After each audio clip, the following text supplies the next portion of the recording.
الله الرحمن الرحيم. الحمد لله الذي هدانا لهذا الدين وما كنا لنهتدي لولا ان هدانا الله، والصلاه والسلام على من لا نبي بعده. اما بعد فاعوذ بالله من الشيطان الرجيم. بسم الله الرحمن الرحيم. انما المؤمنون الذين اذا ذكر الله وجلت قلوبهم وإذا تليت عليهم آياته زادتهم إيمانا وعلى ربهم يتوكلون الذين يقيمون الصلاة ومما رزقناهم ينفقون أولئك هم المؤمنون حقا لهم درجات عند ربهم ومغفرة ورزق كريم. وقال النبي صلى الله تبارك وتعالى عليه وسلم: إن الله تبارك وتعالى بعثني كافة للناس رحمة فأرجو عني. وقال النبي صلى الله تبارك وتعالى عليه وسلم: لغلوة في سبيل الله أو روحة خير من الدنيا وما فيها. أو كما قال النبي صلى الله تبارك وتعالى عليه وسلم. میرے محترم پیارے بھائی اور دوستوں، بزرگوں، اللہ تبارک و تعالیٰ نے اس دنیا کو ذمہ داری پوری کرنے کی جگہ بنائی ہے. یہ دنیا ذمہ داری پوری کرنے کی جگہ ہے، ضرورت پوری کرنے کی جگہ ہے، خواہش پوری کرنے کی جگہ نہیں. خواہش پوری کرنے کی جگہ اللہ تعالیٰ نے جنت بنائی ہے. جنت میں انسان کی ہر خواہش پوری ہو. وَلَكُمْ فِيهَا مَا تَشْتَهِي أَنفُسُكُمْ وَلَكُمْ فِيهَا مَا تَدَّعُونَ نُزُلًا مِّنْ غَفُورٍ رَحِيمٍ. جنت میں جانے کے بعد انسان کے دل میں جو بھی باتیں آئے گی اللہ تعالیٰ اس کی ساری باتیں پوری کرے گا. جنت خواہش پوری کرنے کی جگہ ہے. اور اللہ تعالیٰ نے جنت میں ایسی نعمتیں بنائی ہے: مَا لَا عَيْنٌ رَأَتْ وَلَا أُذُنٌ سَمِعَتْ وَلَا خَطَرَ عَلَىٰ قَلْبِ بَشَرٍ. کہ کسی آنکھ نے دیکھی نہیں، کسی کان نے سنی نہیں، اور آدمی کے دل پر کبھی اس کا وسوسہ بھی نہیں گزرا کہ جنت میں کیا ہے.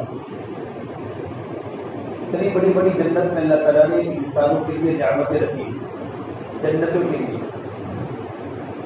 اور اللہ تبارک و تعالیٰ جو جنت دے گا وہ ایمان اور نیک اعمال کی بنیاد پر دے گا. اگر ہماری زندگی ایمان والی ہے اور ہماری زندگی میں اچھے اچھے کام ہیں تو ایمان اور اچھے کام کا بدلہ اللہ تبارک و تعالیٰ جنت کی شکل میں دے گا.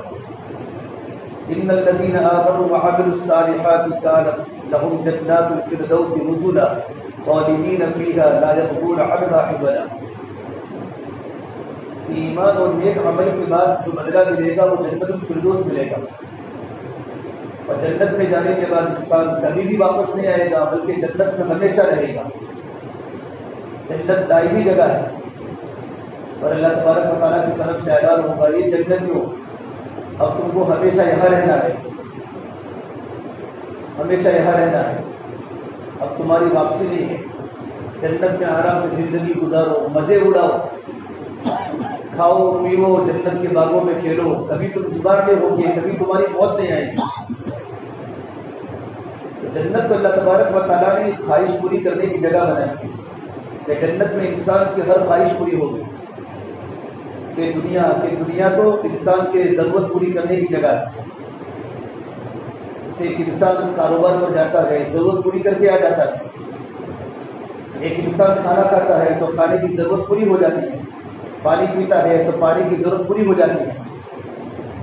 ایک انسان کو پیاس لگی ہے تو 1 گلاس پیے گا، 2 گلاس پیے گا، 3 گلاس پیے گا، تب جا کر بھی پانی کی ضرورت پوری ہو جائے گی.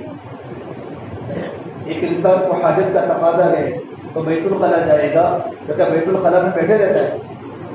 جیسے اس کی حاجت پوری ہو جاتی ہے انسان فوراً بیت الخلا سے نکل کر دعا پڑھتا ہے: الحمدللہ الذی اذهب عني الاذى وعافانی. تمام تعریف اس اللہ تبارک و تعالیٰ کے لیے ہے جس نے میرے اندر سے گندگی کو دور کیا اور مجھے عافیت دی.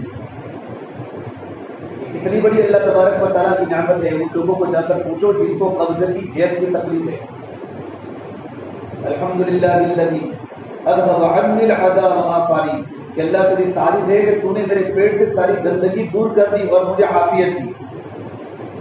انسان عافیت میں آ جاتا ہے. تو بھائی دنیا ضرورت پوری کرنے کی جگہ ہے۔ اللہ کے نبی صلی اللہ تبارک و تعالیٰ علیہ وسلم نے حضرت عمر کے بیٹے عبداللہ بن عمر سے فرمایا کہ عبداللہ دنیا میں اس طریقے پر زندگی گزارو جیسا ایک مسافر گزارتا ہے۔ کن فی الدنیا کأنک غریب او عابر سبیل، کہ دنیا میں زندگی اس طریقے پر گزارو جیسے ایک مسافر گزارتا ہے یا ایک راہگیر، راستے میں چلنے والا جو راہگیر جو راستے میں چلتا ہے وہ کس طریقے پر اپنے وقت کو کاٹتا ہے، اس طریقے پر دنیا گزارنا ہے۔ کہ دنیا ضرورت پوری کرنے کی جگہ ہے، اور دنیا کو حالات کی جگہ ہے، اور دنیا کو ذمہ داری پوری کرنے کی جگہ ہے کہ ہم دنیا میں رہ کر اللہ تعالیٰ کے حکموں کی ذمہ داری پوری کریں۔ ذمہ داری کیا ہے کہ ذمہ داری اللہ نے دی ہے دنیا میں، کہ دنیا میں رہ کر اللہ کے حکموں کی ذمہ داری پوری کریں۔ جیسے ایک انسان نکاح کرتا ہے تو نکاح کرنے کے بعد اپنی ذمہ داری کو سمجھتا ہے کہ میری ذمہ داری ہے کہ مجھے اپنی بیوی کو نفقہ دینا، گھر کا خرچ دینا، یہ ضروری ہے۔ اولاد ہو جاتی ہے تو باپ اولاد کی ذمہ داری کو سمجھتا ہے، اب تو مجھے میری بیوی کو بھی نفقہ دینا ہے، اور اولاد کی تربیت کی ذمہ داری، اولاد کے کھلانے کی پلانے کی ذمہ داری میری ہے۔ اس کے لیے آدمی محنت کرتا ہے، اپنی ذمہ داری کو سمجھتا ہے۔ سردی کا موسم ہو، گرمی کا موسم ہو، برسات کا موسم ہو، آدمی اپنی ذمہ داری کو پورا کرنے کے لیے گھر سے نکلتا ہے، مزدوری کرتا ہے، تجارت کرتا ہے، بزنس کرتا ہے، جاب کرتا ہے، تاکہ میرے بال بچے کسی کے سامنے سوال نہ کریں۔ اور اللہ کے نبی صلی اللہ تبارک و تعالیٰ علیہ وسلم نے فرمایا طلب الحلال فریضۃ بعد الفریضہ، کہ تمام فرائض کے بعد حلال روزی کا طلب کرنا فرض ہے۔ ایک انسان اپنے بال بچوں کے لیے اور اپنے گھر والوں کے لیے محنت کرتا ہے، مزدوری کرتا ہے، حلال کماتا ہے، تاکہ میرے بچے کسی کے سامنے سوال نہ کرے، تو اللہ تبارک و تعالیٰ اس مزدور کی مغفرت کر لیتا ہے۔ اللہ کے نبی صلی اللہ تبارک و تعالیٰ علیہ وسلم نے مزدوری کرنے کے فضائل سنائے کہ مزدوری کرو، بلکہ ذلت کی مزدوری کرو، لاری چلاؤ، فروٹ کی لاری رکھو، ٹرک چلاؤ، رکشہ چلاؤ، ایسے کاروبار جو عام طور پر لوگ نہیں کرتے، لیکن حلال روزی کے لیے بھی ذلت کے کاروبار کرو، اللہ تمہیں عزت دے گا۔ من امسا قالا امسا مغفورا لہ، فرمایا اللہ کے نبی صلی اللہ تبارک و تعالیٰ علیہ وسلم نے، ایک انسان شام کے وقت گھر پر آتا ہے، پورا دن مزدوری کی، پورا دن کاروبار کیا، اور شام کے وقت گھر پر آتا ہے اور اس کے بدن پر تھکن ہوتی ہے، سر میں درد ہوتا ہے، ہاتھ میں بھی درد ہے، پیروں میں بھی درد ہے، تو میرے نبی نے فرمایا اگر 5 وقت کی نماز کی پابندی کرتا ہو تو شام ہوتے ہی اللہ تعالیٰ اس کے سارے گناہوں کو معاف کر لیتے ہیں۔ خمسہ مغفورا لہ، اس کے سارے گناہ معاف ہو جاتے ہیں، کہ اس نے اپنے بال بچوں کی حلال روزی کے لیے اپنے آپ کو تھکایا۔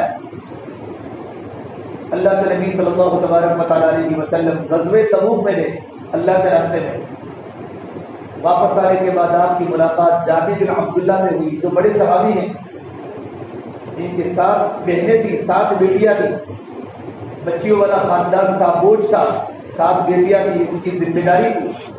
بیٹی کا ہونا تو اللہ تبارک و تعالیٰ کی رحمت ہے، جن کے گھر میں بیٹیاں ہوتی ہیں ان کے گھروں میں اللہ کی رحمت متوجہ ہو جاتی ہے۔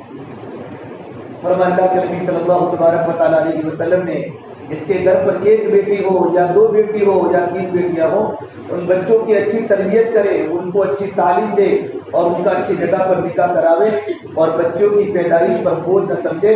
میرے نبی نے فرمایا کل قیامت کے میدان میں ہم دونوں اس طریقے پر ساتھ میں ہوں گے جیسے 2 انگلیاں ساتھ میں ہوتی ہیں۔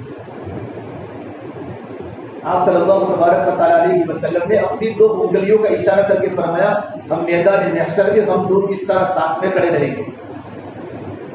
اس نے اپنی بیٹیوں کی پیدائش پر خوشی منائی کہ میرے گھر پر بیٹیاں پیدا ہوئی، اللہ کی رحمت، اور بیٹیوں کی پیدائش پر بیٹیوں کی صحیح تربیت کی، صحیح تعلیم دی اور ان کا اچھی جگہ پر نکاح کروایا، تو کل قیامت کے میدان میں اللہ کے نبی کے ساتھ اٹھے گا۔ بیٹی اللہ کی رحمت ہے، اولاد اللہ تبارک و تعالیٰ کی دیتا ہے، یہب لمن یشاء اناثا ویہب لمن یشاء الذکور، لڑکا دینا بھی اللہ تبارک و تعالیٰ کی نعمت ہے، لڑکا اللہ کی نعمت ہے، لڑکی اللہ کی رحمت ہے، نعمت کا حساب ہے، رحمت کا حساب نہیں ہے، اور یہ اللہ تعالیٰ کے ہاتھ میں ہے۔ اللہ کسی کو چاہے تو لڑکیاں دے، یہب لمن یشاء اناثا، اور میرا اللہ چاہے تو گھر میں لڑکے کی لڑکے دے، ویہب لمن یشاء الذکور، اور اللہ تبارک و تعالیٰ چاہے تو لڑکے بھی دے لڑکیاں بھی دے، او یزوجہم ذکرانا واناثا ویجعل من یشاء عقیما انہ کان علیما قدیرا، اور میرا اللہ چاہے تو بھرپور جوانی کے باوجود بھی اللہ تعالیٰ اپنے بندے کو اولاد سے محروم رکھے۔ اولاد دینا بھی اللہ کی حکمت ہے، اولاد کا نہ دینا بھی اللہ کی حکمت ہے۔ انہ کان علیما قدیرا، یہ سارا کا سارا اللہ تبارک و تعالیٰ کے علم میں ہے اور یہ اللہ کی قدرت ہے سارا کا سارا۔ آدمی ہمیشہ اللہ تعالیٰ کے فیصلوں پر راضی رہے، اس کا نام ایمان ہے۔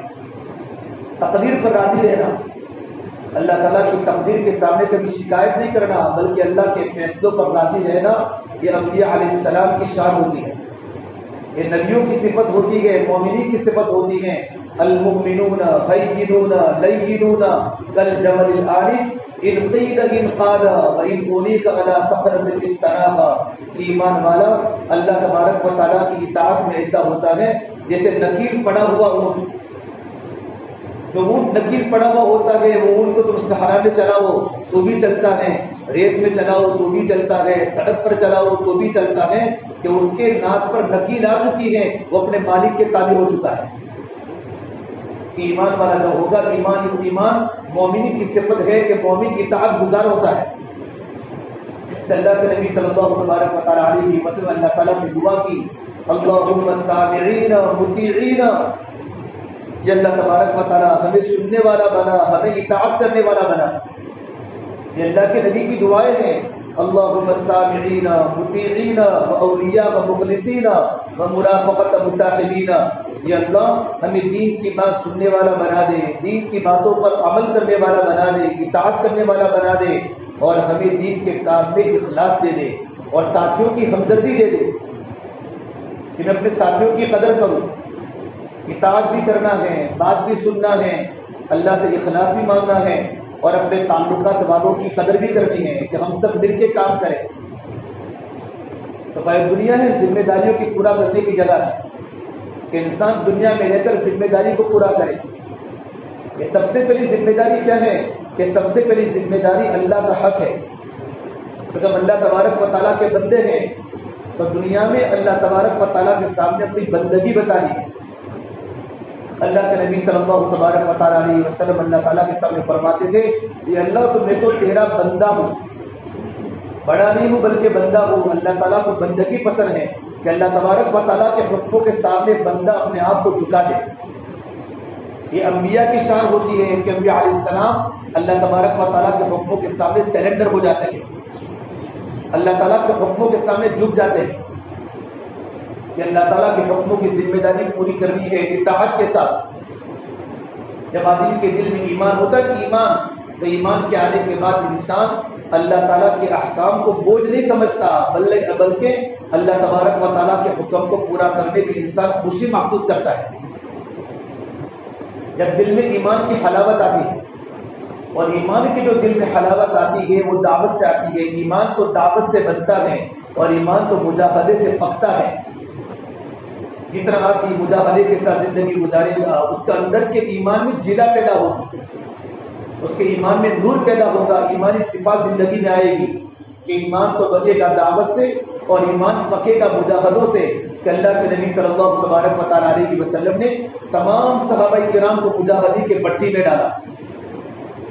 صحابہ کرام پر طرح طرح کے دین کی بنیاد پر مسائل آئے، کیونکہ میرے بھائی دوستو بزرگوں، ہمارے کام میں پہلا وقفہ جو ہے وہ وقفہ تربیت ہے۔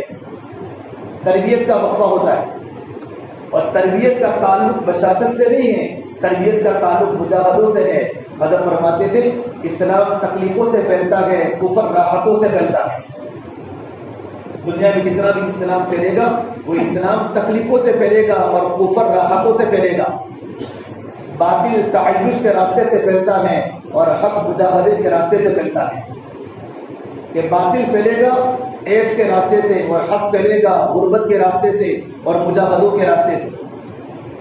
دعوت کا کام بھائی حق ہے، اللہ حق ہے، اللہ کے نبی حق ہے، جنت حق ہے، جہنم حق ہے، پل صراط حق ہے، نبیوں پر ایمان لانا حق ہے، ان کو حق سمجھ کے ان کی ذمہ داری کو پورا کرنا، ان پر ایمان لانا۔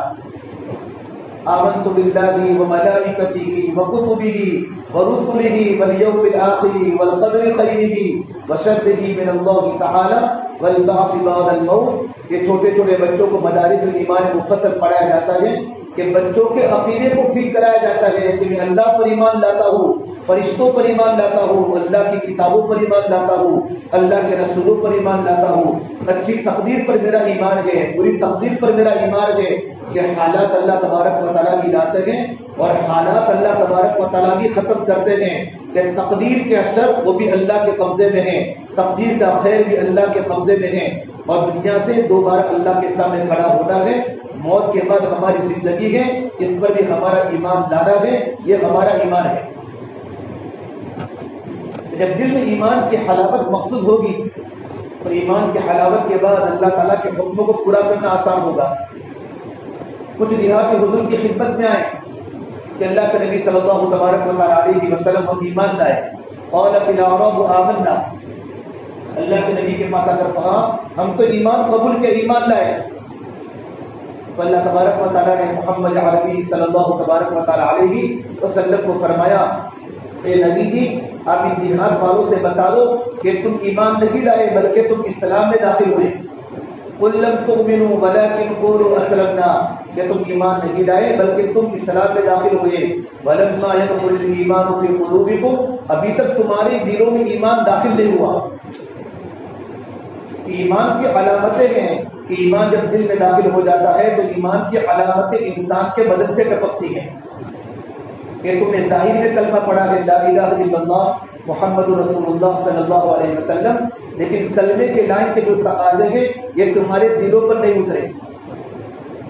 دل کی گہرائیوں سے اللہ کی ذات سے ہونے کا یقین دل میں آ جائے۔ حضرت مجلس صاحب فرمایا کرتے تھے جب تمہارے دل میں ایک اللہ سے ہونے کا یقین تمہارے دل میں آ جائے گا اور دنیا کا اور مخلوق کا اور غیر کا یقین تمہارے دلوں سے نکل جائے گا، اللہ کی قسم تمہارا دل زمین و آسمان سے زیادہ اللہ کی بارگاہ میں قیمتی بن جائے گا،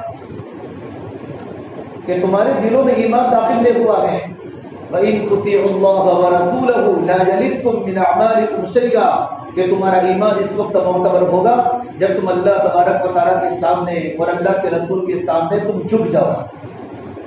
جھکنے کا مطلب یہ ہوتا ہے اللہ تعالیٰ کے حکموں کو پورا کرو، لا الہ الا اللہ کے تقاضے پورے کرنا اور محمد رسول اللہ صلی اللہ تبارک و تعالیٰ علیہ وسلم کے تقاضے پورے کرنا، یہ ہے مومن ہونے کی علامت۔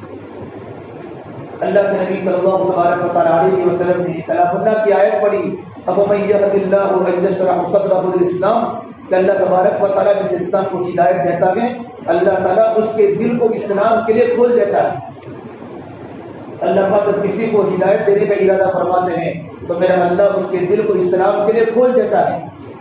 تو صحابہ نے فوراً پوچھا، صحابہ کی ایک خوبصورت ترین عادت تھی، آپ صلی اللہ تبارک و تعالیٰ علیہ وسلم جب بھی کوئی بات فرماتے تھے اور بات سمجھ میں نہ آتی تھی یا آتی تھی تو دوبارہ اللہ کے نبی سے پوچھتے تھے۔ صحابہ نے پوچھا یا رسول اللہ صلی اللہ علیہ وسلم، ایمان کا نور جب دل میں داخل ہو جاتا ہے اس کی نشانی کیا ہے؟ کہ میرے دل میں ایمان کا نور داخل ہو چکا ہے، ایمان کا نور کے داخل ہونے کی علامت کیا ہے؟ تو اللہ کے نبی صلی اللہ تبارک و تعالیٰ علیہ وسلم نے فرمایا ایمان کا نور جب دل میں داخل ہو جاتا ہے تو پہلی علامت یہ ظاہر ہوتی ہے کہ انسان کی زندگی میں دنیا سے بے رغبتی پیدا ہو جاتی ہے، دنیا سے بے رغبتی پیدا ہو جاتی ہے۔ مزدوری کرنا یہ اسلام کا حکم ہے، مزدوری کرو، تجارت کرو، بزنس کرو، شریعت میں ترغیب دی ہے، لیکن دل میں دنیا کو بٹھانا یہ شریعت میں جائز نہیں ہے۔ علیہ السلام فرمایا کرتے تھے تم دنیا کو اپنا سردار کبھی مت بنانا ورنہ دنیا تم کو اپنا غلام بنا دے گی۔ دنیا کمانا ہے صرف گزر کے لیے تاکہ ہمارا گزران ہو جائے۔ آپ صلی اللہ تبارک و تعالیٰ علیہ وسلم تبوک کے سفر میں تھے اور تبوک کے واپس آنے کے بعد آپ کی منافع حضرت جابر بن عبداللہ سے ہوئی۔ تو جب مسافر ہوا تو جابر کے ہاتھوں میں سختی تھی، جابر کے ہاتھوں میں خوردورا پن تھا، ہاتھوں میں سختی تھی۔ جب انسان محنت کرتا ہے، کالی مزدوری کرتا ہے تو انسان کے ہاتھ سخت ہو جاتے ہیں، مضبوط ہو جاتے ہیں، خوردورا پر ہو جاتے ہیں اس کے ہاتھوں میں۔ تو آپ نے پوچھا جابر تمہارے ہاتھوں میں خوردورا پن کیوں ہے، تمہارے ہاتھوں میں سختی کیوں ہے؟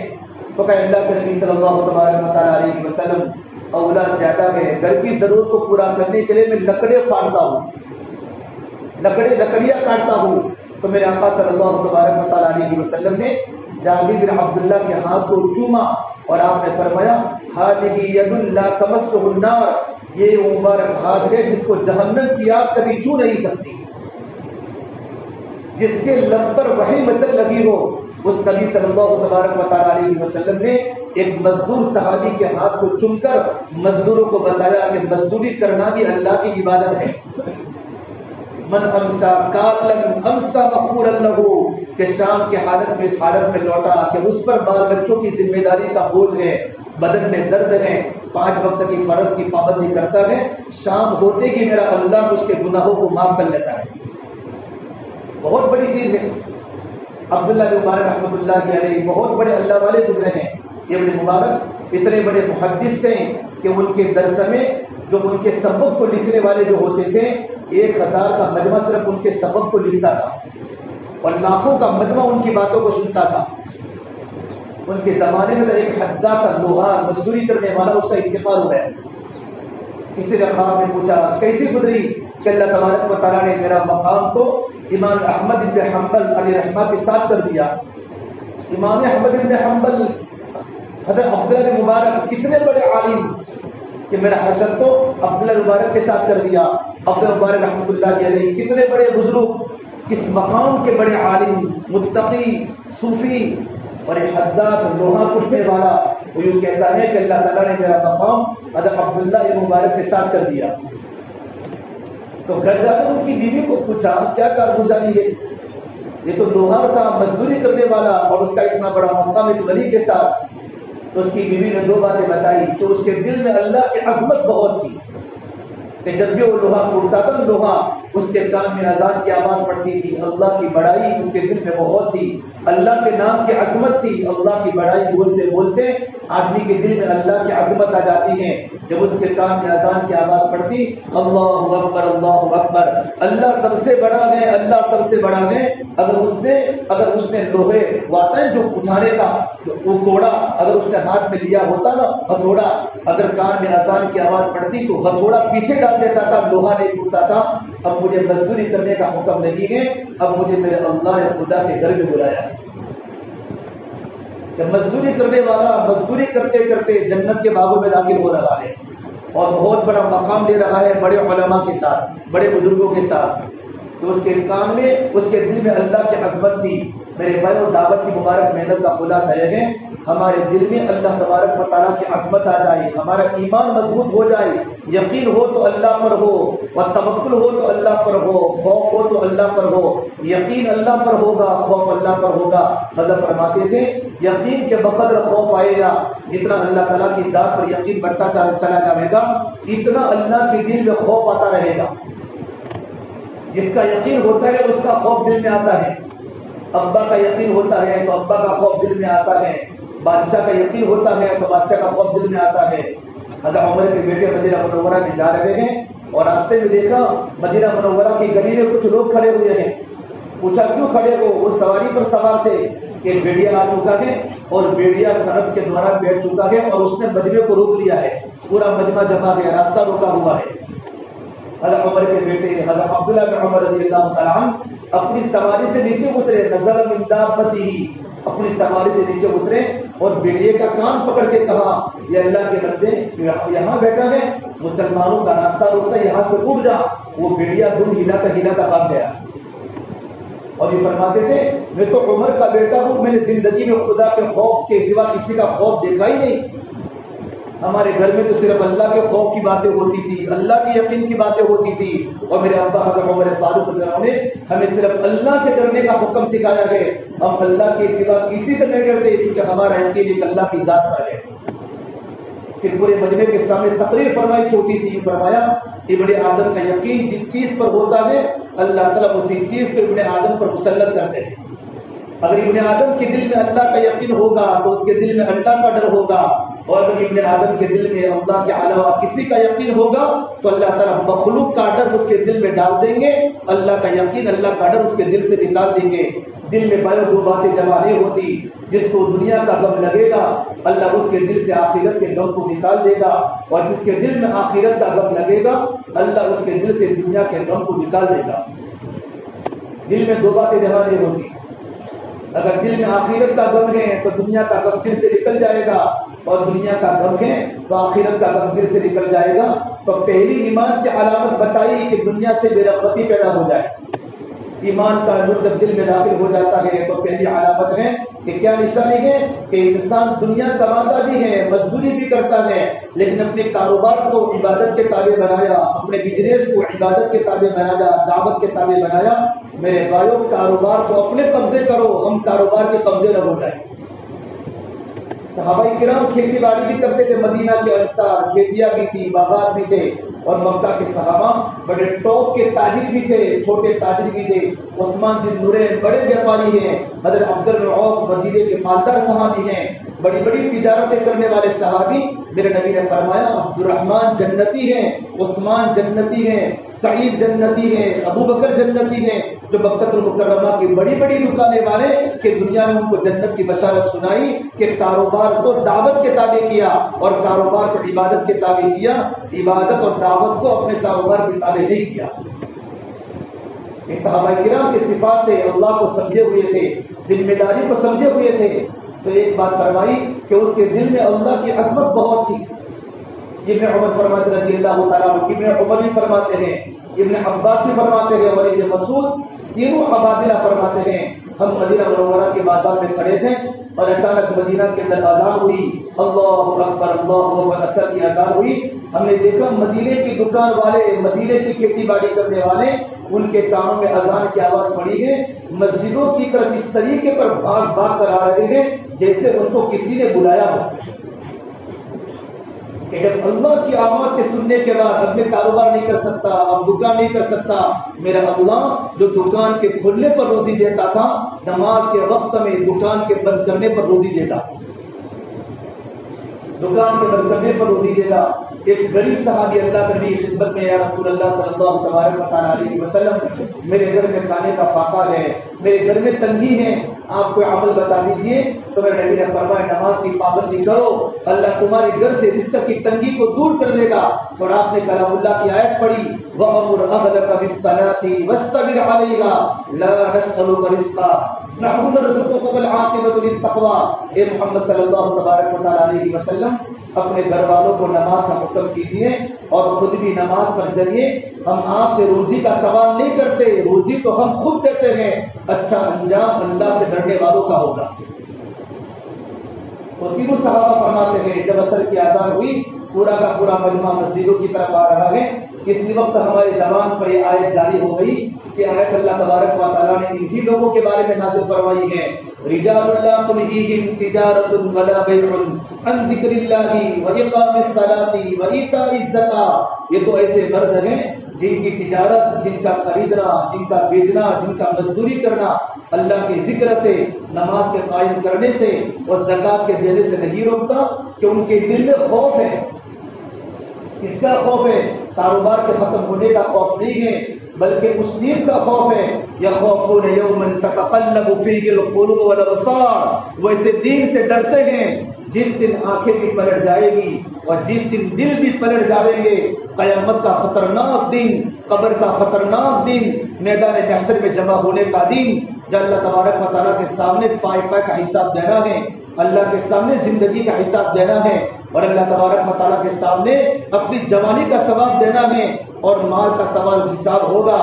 من این اکتسبہ وفیما انفقہ. تم نے مال کہاں سے کمایا، تم نے مال کہاں لگایا، تم نے اپنے علم پر کیا عمل کیا، کہ اللہ تبارک و تعالیٰ کے سامنے کھڑے ہونے کا ڈر ہے. اللہ تعالیٰ کے سامنے کھڑے ہونے کا ڈر انسان کو گناہوں سے بچاتا ہے اور انسان کو عمل پر کھڑا کرتا ہے کہ مجھے اللہ کے سامنے کھڑا ہونا ہے اور اللہ کے سامنے کھڑے ہو کر اپنی ذمہ داری کا حساب دینا ہے.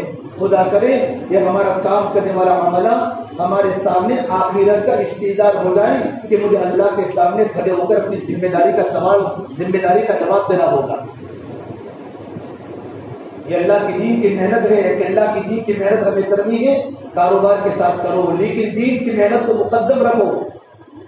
دین میں قناعت نہیں ہے، دنیا میں قناعت ہے کہ دین میں قناعت نہیں ہے، دین میں تو آگے بڑھو کہ دنیا میں قناعت ہے، دنیا جتنی مقدر کی ملے اس پر راضی ہو جاؤ، اور دین میں قناعت نہیں، چلا لگ گیا قناعت نہیں، دین میں تو آگے بڑھنے کا حکم ہے۔ ہمارے کام میں چبوترا نہیں ہے قربانی کا، بلکہ قربانی کا زینہ ہے، ہم تو آگے بڑھیں گے، 2 مرتبہ 4 مہینے لگیں گے تو 3 بار لگائیں گے، 4 بار لگائیں گے، 55 مرتبہ لگانے والے ساتھی موجود ہیں، 60 مرتبہ لگانے والے موجود ہیں۔ قربانی کو بڑھاتے بڑھاتے اللہ کے پیارے ہو جائیں اور ہماری قبریں اللہ کے راستوں میں بنیں اور ہمارے جنازے اللہ کے راستوں میں اٹھیں کہ دین میں قناعت نہیں ہے، کہ دین میں تو آگے بڑھنے کا حکم ہے۔ میرے اللہ نے ترغیب دی ہے، وسارعوا، دوڑو الی ربکم، الی مغفرۃ من ربکم، ارے دوڑو اپنے رب کی طرف اور ایسی جنت کی طرف جس کی چوڑائی آسمان و زمین کے برابر ہے۔ ففروا الی اللہ، اللہ کی طرف بھاگو، اللہ کی طرف دوڑو، اللہ کی طرف دوڑنے کا حکم ہے کہ دین میں قناعت نہیں ہے، کہ دین میں تو آگے بڑھنے کا حکم ہے کہ دین میں آگے بڑھو، دین کی محنت میں آگے بڑھو، کہ دنیا میں قناعت ہے، جتنی مقدر کی روزی ملی ہے اتنا لے لو۔ اللہ تبارک و تعالیٰ فرماتے ہیں، یا ابن آدم خلقتک للعبادۃ فلا تلعب، اے ابن آدم میں نے تجھے اللہ تبارک و تعالیٰ کی عبادت کے لیے پیدا کیا ہے، کچھ زیادہ دنیا میں کھیل کود مت کر۔ یہ ساری کی ساری دنیا بھائیو کھیل کود ہیں، یہ بڑے بڑے مالز، بڑی بڑی فیکٹریاں، بڑے بڑے کاروبار اور ایک جگمگاتا بازار اور مارکیٹ، یہ اللہ تبارک و تعالیٰ کی نگاہ میں کھیل ہیں۔ اعلموا انما الحیات الدنیا لعب ولهو وزینۃ وتفاخر بینکم وتکاثر فی الاموال والاولاد۔ میرے اللہ قرآن کریم میں فرماتے ہیں، لوگوں دل کے کانوں سے بات جان لو، یہ ساری کی ساری دنیا کھیل کود ہے۔ یا ابن آدم خلقتک للعبادۃ فلا تلعب، اے آدم کے بیٹے میں نے تو تجھے اللہ تبارک و تعالیٰ کی عبادت کے لیے پیدا کیا ہے کہ دنیا میں رہ کر اللہ کا عابد بن، اللہ کے دین کا داعی بن اور اللہ تعالیٰ کو پہچان۔ خیار من امتی من دعا الی اللہ وحبب عبادہ الیہ، میری امت کا سب سے بہتر انسان وہ ہیں جو اللہ کے بندوں کو اللہ کی طرف بلاوے اور اللہ کے بندوں کو اللہ کا محبوب بنا دے۔ یہ بات اللہ کے نبی صلی اللہ تبارک و تعالیٰ علیہ وسلم نے فرمائی، میری امت کا سب سے بہترین بندہ وہ ہے من دعا الی اللہ، جو اللہ کے بندوں کو اللہ کی طرف بلا کر اللہ کے بندوں کو اللہ کا محبوب بنا دے، کہ بندے اللہ کے محبوب بن جائے، کہ بندے اللہ کے بغیر رہے نہیں، اللہ کا کانٹیکٹ ہو جائے، اللہ کا تعلق ہو جائے، راتیں اللہ کے سامنے گزرے، کاروبار کرتے کرتے بھی دل میں اللہ ہو، دل میں مسجد یاد آ رہی ہو، آخرت کا استحضار ہو، کاروبار کرتے کرتے بھی اللہ سے ڈرے کہ میرا اللہ مجھے دیکھ رہا ہے۔ وَقَسَمْتُ لَكَ رِزْقَكَ فَلَا تَلْعَبْ، اے ابن آدم میں نے تیری روزی کو تقسیم کر لی ہے، اللہ فرماتے ہیں میں نے تیری روزی کو تقسیم کر لی ہے تو زیادہ اپنے آپ کو روزی کے پیچھے مت تھکا۔ اللہ نے ہر ایک انسان کی روزی تقسیم کر لی ہے، مقدر سے زیادہ انسان کو ملے گا نہیں، ہر ایک کی روزی تقسیم ہو چکی ہے۔ جس پرچی میں اللہ نے انسان کی موت لکھی ہے نا، لکھی ہے، اسی پرچی میں اللہ نے انسان کی مقدر کی روزی لکھی ہے۔ ایک قطرہ باقی ہوگا، ایک دانہ باقی ہوگا، انسان کی موت نہیں آ سکتی۔ اور اللہ نے قرآن کریم میں قسم کھا کر کہا ہے، وَفِي السَّمَاءِ رِزْقُكُم وَمَا تُوعَدُونَ فَوَرَبِّ السَّمَاءِ وَالْأَرْضِ إِنَّهُ لَحَقٌّ مِثْلَ مَا أَنَّكُمْ تَنطِقُونَ۔ آسمان و زمین کے پروردگار کی قسم، اللہ کے قسم کھانے کا انداز کتنا پیارا ہے۔ آسمان و زمین کے پروردگار کی قسم، جس طرح تمہارا آپس میں بولنا کتنا یقینی ہے، اس سے بھی زیادہ تمہاری مقدر کی روزی کا ملنا یقینی ہے۔ قسمت لک رزقک فلا تتعب، اے ابن آدم ہم نے تیری روزی کو تقسیم کر لی ہے تو زیادہ روزی کے پیچھے اپنے آپ کو بن سکا۔ اللہ کے نبی صلی اللہ تبارک و تعالیٰ علیہ وسلم نے مثال فرمائی، اگر ابن آدم کو سونے کا جنگل بھر کر دے دیا جائے، سونے کا جنگل، تو ابن آدم کا بیٹا الحمدللہ نہیں کہے گا بلکہ دوسرے جنگل کی تمنا کرے گا۔ ایک دکان ہے، دوسرے دکان کی تمنا، لو اعطی وادیا من ذهب احب الیہ ثانیہ، اگر ابن آدم کو پورا سونے کا جنگل، گولڈ کا جنگل بھر کر دے دیا جاوے تب بھی ابن آدم لالچی ہے، دوسرے جنگل کی تمنا کرے گا۔ ولو اعطی ثانیا احب الیہ ثالثا، اگر دوسرا جنگل بھی بھر کر دے دیا جاوے نا تب بھی تیسرے جنگل کی تمنا کرے گا۔ میرے آقا نے فرمایا ابن آدم کا پیٹ کبھی نہیں بھرے گا، ولا یسد جوف ابن آدم الا التراب، ابن آدم کا پیٹ تو قبر کی مٹی بھرے گی۔ ابن آدم کا پیٹ ایک دنیا ہے، دنیا خواہش پوری کرنے کی جگہ نہیں ہے، بلکہ دنیا تو ضرورت پوری کرنے کی جگہ ہے۔ مولانا ابراہیم صاحب دعوت کرتا تو فرماتے ہیں ساری دنیا کے اسباب انسان کی خواہش کی تکمیل کے لیے دے دیے جاوے نا تب بھی انسان کی خواہش پوری نہیں ہوگی۔ ایک پوری ہوگی دوسری جنم لے گی، دوسری پوری ہوگی تیسری جنم لے گی۔ خواہشوں کا ہڈا انسان ہے، اس کی خواہش موت تک کبھی پوری نہیں ہوگی۔ ابن آدم تیری روزی کو تقسیم کر لی ہے تو زیادہ اپنے آپ کو مت تھکا۔ پھر میرا اللہ فرماتے میرے بندے ان انت رضیت بما قسمته لك ارحت قلبك وبدنك، اے میرے بندے اگر تو میری تقسیم شدہ روزی پر راضی ہو گیا، بقیہ وقت اللہ کی جہنم میں لگاتا رہا، عبادت میں لگاتا رہا، اللہ کے راستے میں لگاتا رہا، تو میرے تیرے دل کو بھی اور تیرے جسم کو راحت سے بھر دوں گا۔ یہ اللہ تبارک و تعالیٰ کا وعدہ ہے، تیرے دل میں بھی راحت بھروں گا اور تیرے جسم کو تندرست بناؤں گا۔ آج بڑے بڑے کاروبار والے کے دل بے چین ہیں کہ جسمانی خوراک تو ملتا ہے، دل کا خوراک نہیں ملتا، کہ دل کا خوراک یہ بلڈنگیں نہیں ہیں، دل کا خوراک ایئر کنڈیشن کمرے نہیں ہیں، کہ دل کا خوراک بڑی بڑی بلڈنگیں نہیں ہیں، دل کا خوراک تو اللہ کی یاد ہے، دل کا خوراک تو اللہ کی اطاعت ہے۔ جتنی اللہ کی اطاعت کرتے رہوں گے اللہ ہمارے دلوں کو آباد کر دے گا۔ جب اطاعت نہیں ہوگی اطاعت تو ہمارے دل ویران ہو جائیں گے۔ اور اللہ قرآن کریم میں فرماتے ہیں وَمَنْ أَعْرَضَ عَنْ ذِكْرِي فَإِنَّ لَهُ مَعِيشَةً ضَنْكًا، جن لوگوں نے میرے ذکر سے اعراض کیا ہے، مجھے نماز سے کیا مطلب، قرآن سے کیا مطلب، 24 گھنٹے دنیا دنیا دنیا دنیا، اللہ فرماتے ہیں اللہ تبارک و تعالیٰ کو پسے پشت ڈالا ہے اور دنیا کو مقدم رکھا ہے، ہم ان کی زندگی کو تنگ بنا دیں گے۔ جب زندگیاں تنگ بن جاتی ہیں تو بڑے بڑے مکان بھی چھوٹے پڑ جاتے ہیں، زندگیاں تنگ بن جاتی ہیں، بڑے بڑے بازار بھی چھوٹے بن جاتے ہیں۔ اللہ تعالیٰ دل میں بے چینی لاتا ہے، اللہ تعالیٰ دل میں سکون کو اللہ تعالیٰ میرا اللہ ختم کر دیتا ہے۔ اور میرے اللہ نے فرمایا وَنَحْشُرُهُ يَوْمَ الْقِيَامَةِ أَعْمَىٰ، اور میں کل قیامت کے میدان میں آخرت اس کو اندھا اٹھاؤں گا۔ وہ کہے گا اللہ میں تو دنیا میں دیکھنے والا تھا، آپ نے مجھے اندھا اٹھایا۔ قال رب لم حشرتني اعمى وقد كنت بصيرا، اللہ تبارک و تعالیٰ فرمائے میرے بندے جب تو نے دنیا میں مجھے بلا دیا تو آج تجھے بلا دیا جائے گا۔ قال كذلك أتتك آياتنا فنسيتها وكذلك اليوم تنسى، جب تو نے دنیا میں مجھے بلا دیا 70 سال کی زندگی میں تو مجھے بھول گیا، روزی دینے والا تو میں تھا، پیدا کرنے والا تو میں تھا، تندرستی دینے والا تو میں تھا، میرا کھا کر میرا پی کر تو دنیا کو یاد کرتا رہا، تو نے مجھے بلا دیا، میرے حکموں کو بلا دیا، آج تجھے بھی بلا دیا جائے گا۔ اللہ نے قرآن کریم کے بندوں کو بہت اچھے انداز سے کہا ہے وَلَا تَكُونُوا كَالَّذِينَ نَسُوا اللَّهَ فَأَنسَاهُمْ أَنفُسَهُمْ، اے میرے بندو آپ ان لوگوں کی طرح مت بنو جنہوں نے دنیا میں اللہ کو بھلا دیا ہے تو اللہ نے ان کو بھلا دیا ہے، تم تو میرے بندے بن کے دنیا میں زندگی گزارو۔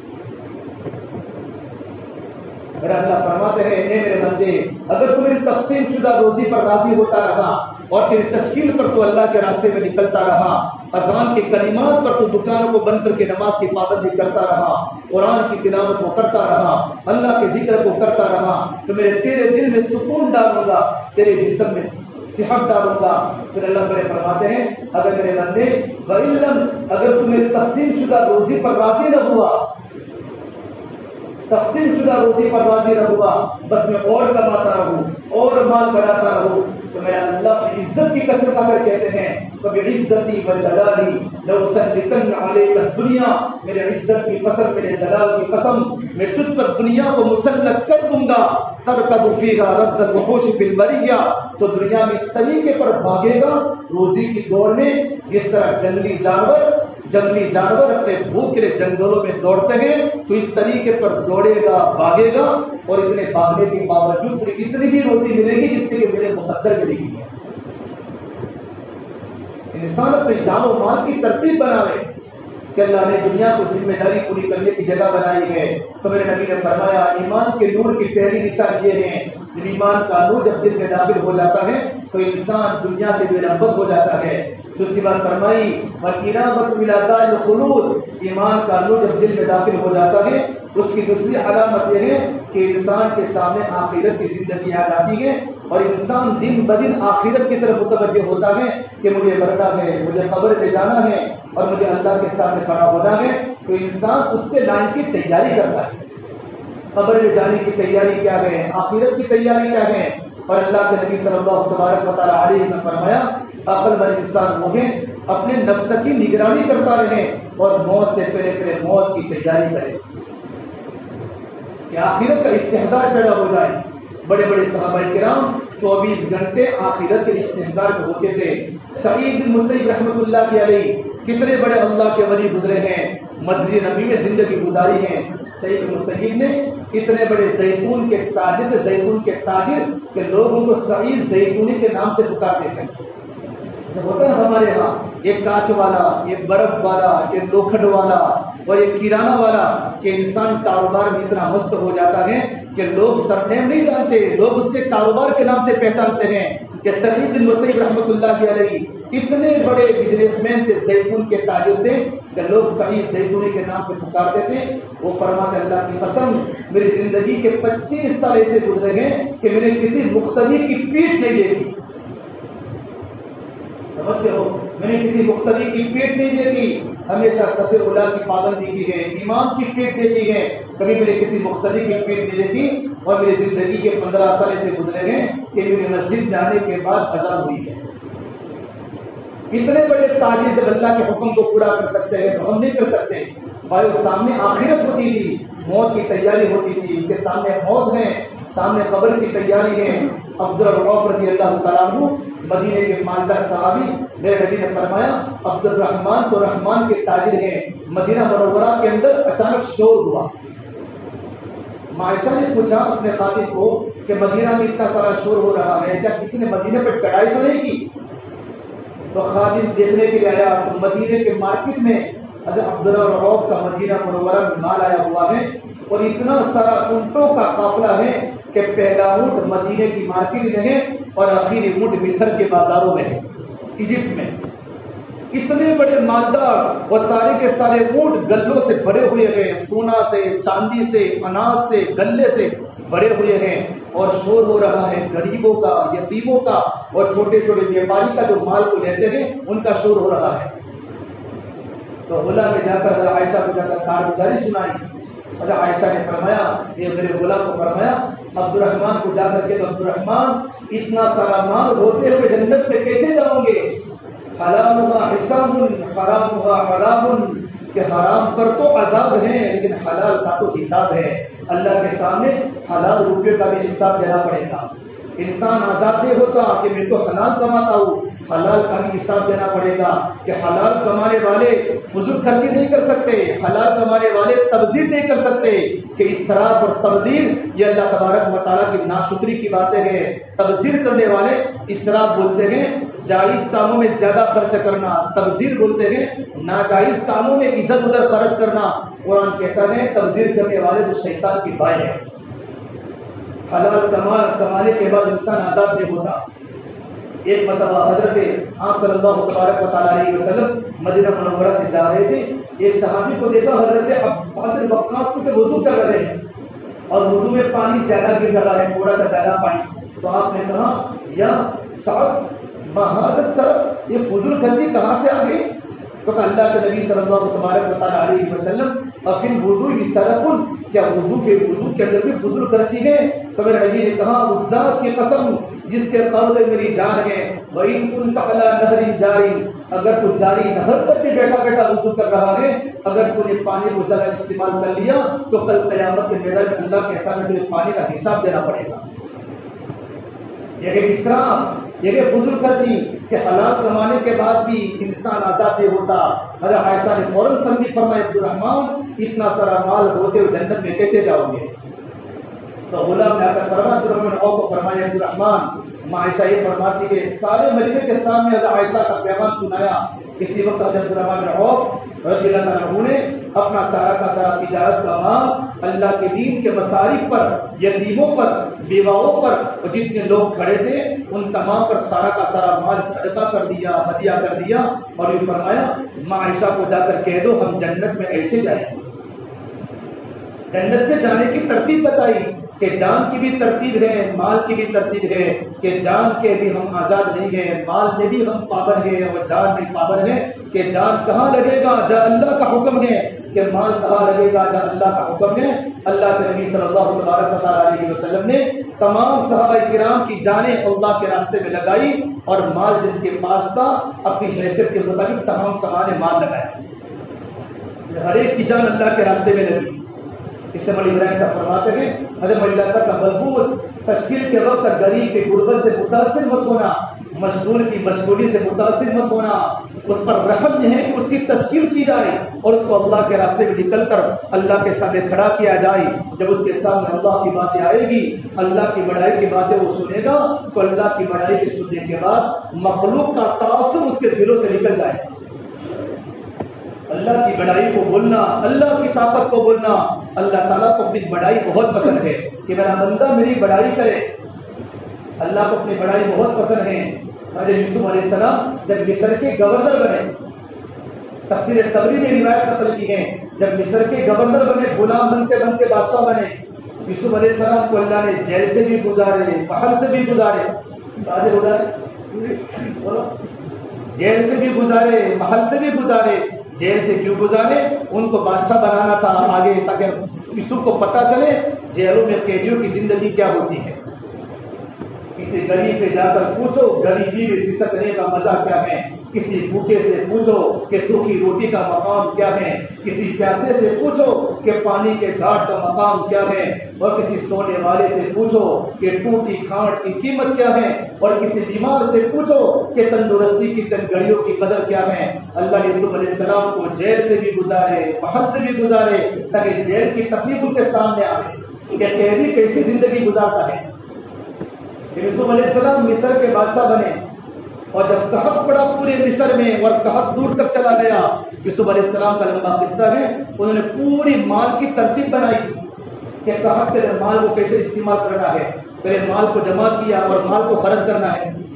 تو بہت سارے مانگنے والے آتے رہے، یوسف علیہ السلام نے ایک ناپ مقرر کیا تھا، ہر آنے والے کو اتنا ناپ دیا جائے۔ ایک انسان ہے، یوسف علیہ السلام نے اس کو دے دیا، دوسرے دن دوبارہ وہی آیا، پوچھا کہ تم بار بار کیوں آتے ہو؟ ہمارے پاس تو بہت بڑا مجمع غریبوں کا ہے، قحط پڑا ہوا ہے، لوگ پریشان ہیں، ہر ایک کو دینا ہے، آپ بار بار کیوں آتے ہو؟ اس نے کہا مجھے دے دو، میں آئندہ نہیں آؤں گا۔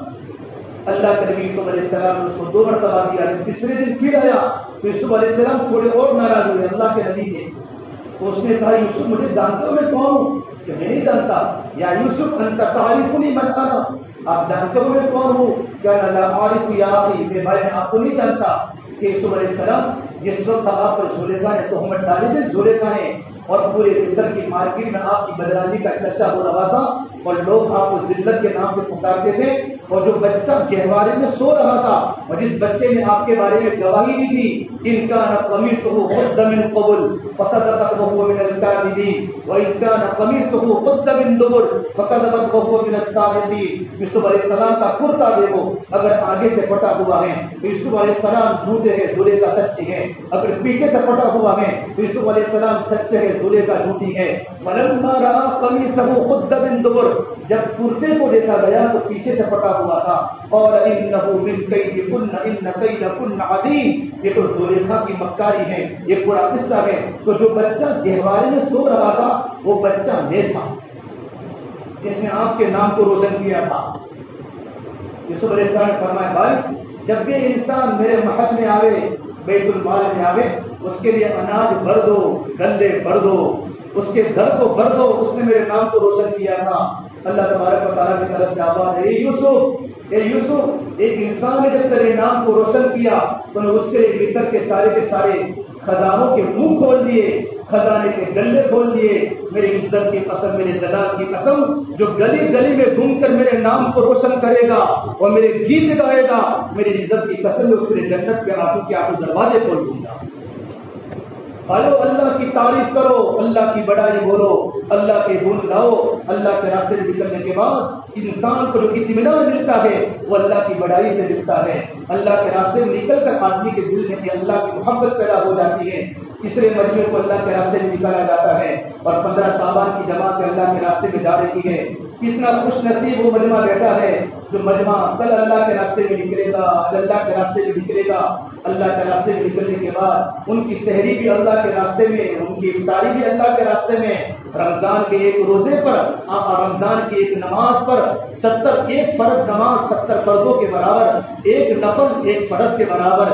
یہ مقام پر اجر محدود ہے، اللہ کے راستے میں اجر لامحدود ہے۔ شب قدر مل سکتی ہے، اعتکاف مل سکتا ہے، آپ کو شب برات مل سکتی ہے، راتوں کو اللہ کے سامنے رونا مل سکتا ہے۔ کتنا خوش قسمت ہے وہ مجمع جو اللہ کے راستے میں نکلے گا میرے بھائیوں۔ ان کی بیویاں اپنے شوہروں کے بغیر گھروں میں افطاری کرے گی، ان کے بچے اپنے ابا کے بغیر گھروں میں افطاری کریں گے، اور وہ اللہ کا بندہ اللہ کی محبت میں دیہاتوں میں گھومتا ہوگا، اللہ کے کلمے کو پھیلاتا ہوگا اور سردی گرمی کو برداشت کرتا ہوگا۔ میرے نبی نے فرمایا یاتون عندی یوم القیامت نورهم مثل نورهم الانبیاء، کل قیامت کے میدان میں اللہ تبارک و تعالیٰ آپ کی پیشانیوں پر نبیوں کا نور دلوائے گا۔ ایک وہ مجمع ہے جو اللہ کے راستے میں جانے والا ہے، اور ایک وہ مجمع ہے جو اپنے گھروں پر واپس لوٹنے والا ہے۔ یہ مجمع بھی ارادہ کر کے جاوے انشاءاللہ۔ ابھی دیکھو ابھی ہمارا ارادہ ہو جاوے تو ہم ابھی نکل جاوے، رمضان کے بعد ہمیں اللہ کے راستے میں نکلنا ہے۔ کتنی جماعتیں اللہ کے راستے میں آنے والی تھی ابھی تک نہیں آئی، ساتھی محنت کر کے جماعتوں کو مکمل کرے۔ اور کتنے افراد مکمل 15 شعبان سے تیار تھے، لیکن اخیر میں ہماری محنت کی کمزوری کی بنیاد پر ساتھی ٹوٹ چکے ہیں، ساتھی نہیں آئے۔ آج پورا دن ہم محنت کر کے ان ساتھیوں کے گھر پر جاوے، ان کی خوشامد کرے۔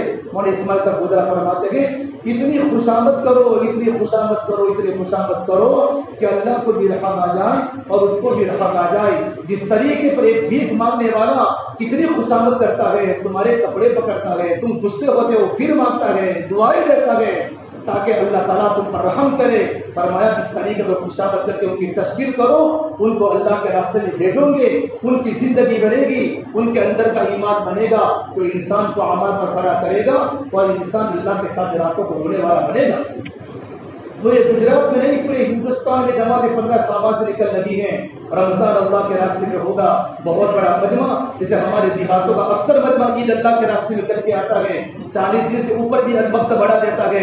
خوشی سے بڑھاؤ، چیلے والی جماعتیں 4 مہینے کر کے آوے تو انشاءاللہ کیا ہوگا، بہت بڑا زندگی میں اثر پڑے گا۔ تو ہمارے ساتھی اللہ کے راستے میں جانے کی فکر کرے، جب اللہ کے راستے میں نکلیں گے اپنے ایمان کو بنائیں گے، اپنے اعمال کو ٹھیک کریں گے، کہ پورا کا پورا مجمع اللہ کے راستے میں جانے کا ارادہ کریں۔ جو جماعتیں ابھی تک ہماری واپس نہیں آئی، ہمارے ذمہ دار یہاں ہیں، ابھی ناشتے کے بعد فوراً اپنے اپنے علاقوں میں پہنچے، اپنے اپنے حلقوں میں پہنچے اور اپنی جماعت کو مکمل لانے کی یہاں فکر کرے۔ 10 بجے جماعتوں کی روانگی کی بات ہوگی، ظہر کے بعد جمعہ کے بعد جماعتوں کی روانگی کی بات ہوگی۔ جماعت روانگی کی بات برابر سنیں، اگر ہماری جماعت روانگی کی بات نہیں سنی تو جماعت وہاں جا کر صحیح کام نہیں کرے گی۔ امیروں میں الگ سے بات ہوگی، معاونین میں الگ سے بات ہوگی، جماعت پہ جانے والوں میں الگ سے بات ہوگی۔ اور جو بقیہ مجمع میں میرے بھائیو، جب تک اپنی جماعت اللہ کے راستے میں نہ جاوے ان جماعتوں کے ساتھ رہے، جماعتوں کے ساتھ رہے، ان کی پوری ترتیب بنے گی، ان کی ٹکٹ دیکھو، ان کی ترتیب دیکھو، ان کے کچھ مسائل دیکھو کیا کیا مسائل ہیں، یہ سارے مسائل کی ترتیب بنا کر ان تمام کو جماعت کو روانہ کر کے اپنے آنکھوں سے آنسو بہاتے بہاتے گھروں پر لوٹنا ہے کہ ہم نہ جا سکے۔ انشاءاللہ ہم بھی 17 رمضان کو یا رمضان کے بعد اللہ کے راستے میں ضرور نکلیں گے انشاءاللہ۔